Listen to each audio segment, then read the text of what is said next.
In the fall of 2002, I was a greenhorn in the world of Bigfoot. Granted, I had been in the community for a while. I even had a couple of outings under my belt.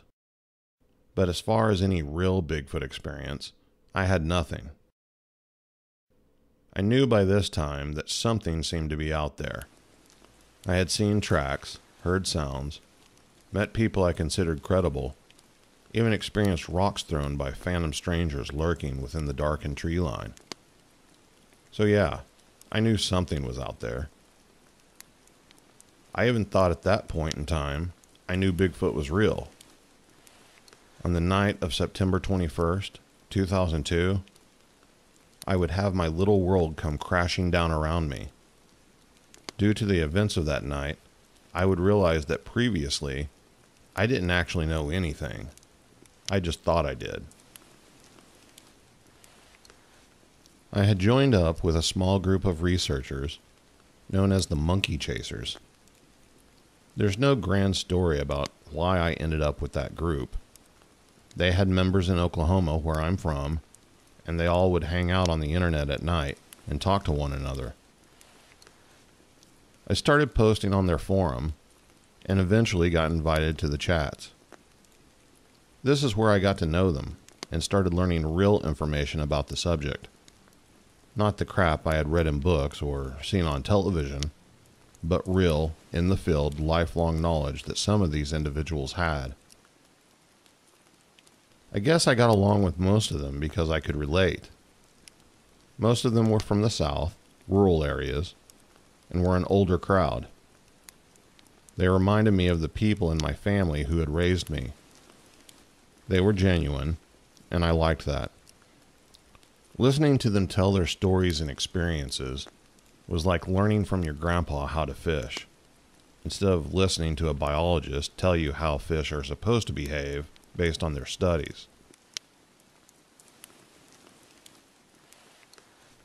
I would eventually become friends, and even extended family with those strangers. But at the time, to my friends and family, they were just known as those crazy folks Matt hunts Bigfoot with. The Monkey Chasers, and yes, most people in the community hated the fact that we called them monkeys, were having an annual barbecue outside of Sulphur, Oklahoma, a hotbed of Bigfoot sightings and activity. This area would eventually become my main research location, but at the time, I had no idea what was going on, and was at the mercy of the local researchers to put us in some prime areas of activity. One of these areas was a parking lot. Yes, a parking lot. The lot was for a nature center ran by the park rangers and was located within the confines of a national park. So don't imagine a grocery store parking lot. This parking lot was U-shaped on a one-way road with the base of the U running in front of the nature center, which also served as a centralized location for the myriad of hiking trails that ran through the park. In the middle of the lot was a grassy median with some trees, and on the outside of the lot was nothing but pine and hardwood forest. A lot of people have had sightings in this parking area over the years, and later I would learn that it was in the middle of a main travel route the Bigfoot would use almost nightly. However, at the time, in my mind, it was just a parking lot. I have to admit, I was apprehensive, to say the least, and kind of disappointed we were hanging out in a parking lot. As I said, I really didn't know anything about Bigfoot. I just thought I did.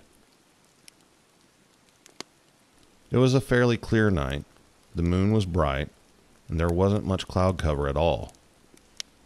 Some individuals in our group had done some calls to try and draw them in, and we were mostly walking around, waiting for something to happen. A few of us had congregated over by the tree line on our side of the lot. We had heard some brush movement, and there was a very foul odor drifting in the air from an unseen source. Yes, the famous smell. It seemed to come and go, and smelled musky along with rotten at the same time. I've heard it described as farm animal, wet dog, soured, all very good descriptions. But it's something you have to experience for yourself to really understand. It smells like a lot of things, but smells like nothing you've smelled before at the same time. One of the researchers had a night vision scope, a Gen 3, and was peering into the tree line from about 10 feet away. I saw him fixated on something. He'd look through the scope, then lower it, then lift it again, always staring at the same area. I walked over to him, and as I approached, he handed the scope to me and asked me to look through this gap in the tree line that was at an angle from where we were standing. I inquired as to what I was looking for, and he said, "Look for the eyes."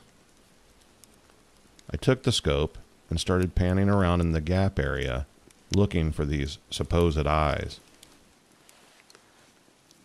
At first, I couldn't see anything, so I took the scope down to get my bearings. I realized I was actually looking towards the side of a small hill and had been looking way too low. I pulled the scope back up, this time looking higher, and then I saw it. 2 bright eyes reflecting back in the scope. I remember focusing on the eyes, trying to make out what kind of animal it was.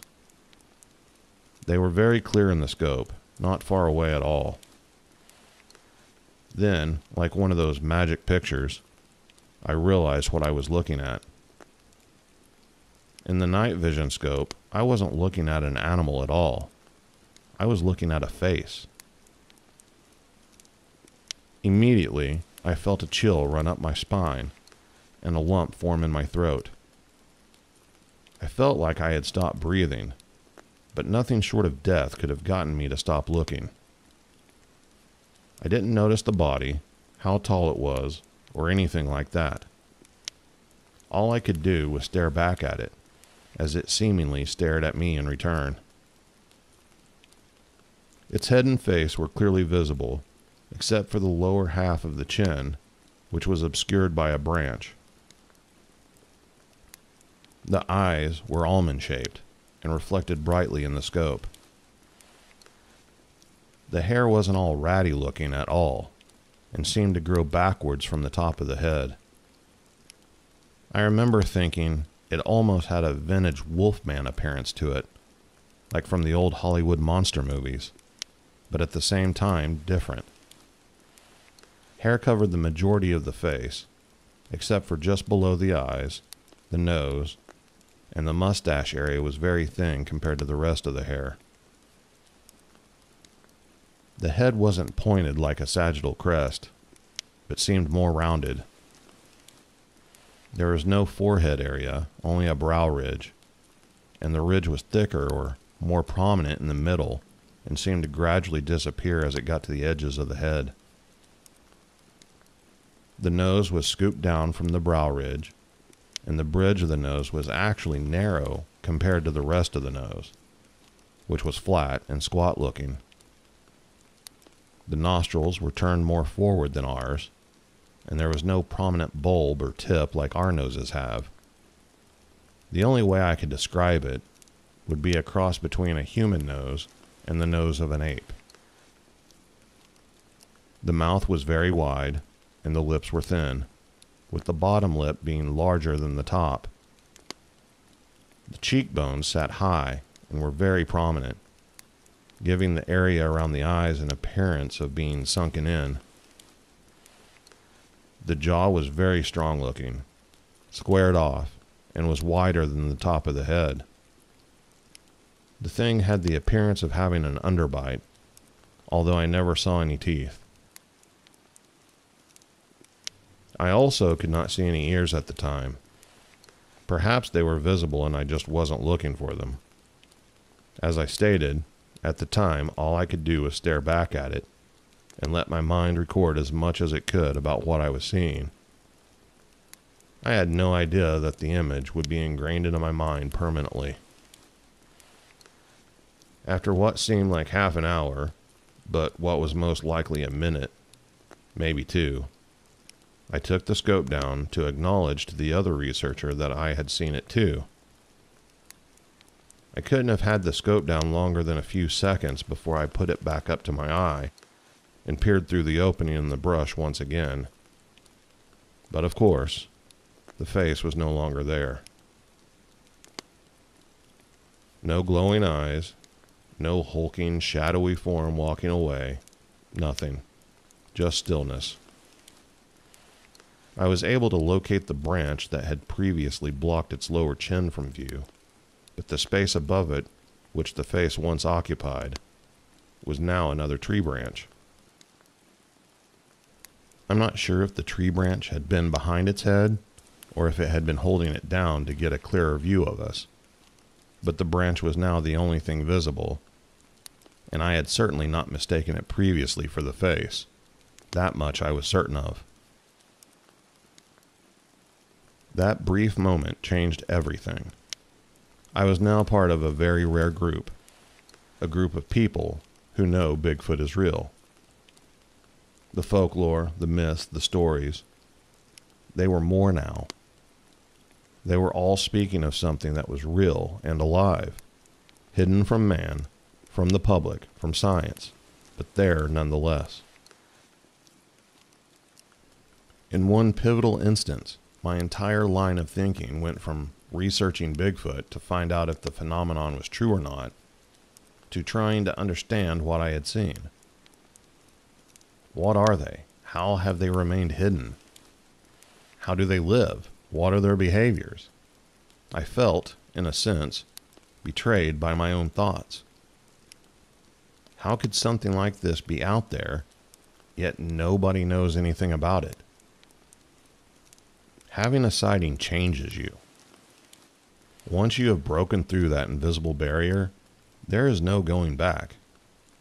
As a researcher, I felt it was extremely important that I remain as skeptical as possible. I know that might sound odd to most, but I knew that all I had was another story. I had no evidence. I had one other witness to back me up, but how did that prove anything? Regardless, if I had seen one or not, people would still fabricate stories, hoax, lie, release mistaken evidence, etc. It was important for me to remain skeptical, not of Bigfoot's existence, but of people and their evidence. Psychologically, it was extremely difficult to wrap my head around. It felt like a state of shock or a walking dream. Don't get me wrong, I'm not saying Bigfoot put me in some sort of hypnotic state. It was just a very extreme event to witness. No different than witnessing something incredible, other than the fact that your logical mind is trying to tell you this thing isn't supposed to be there. It certainly wouldn't prepare me for my second sighting, which took place that same night just a few yards away from the first one. But I'll save that story for a different time.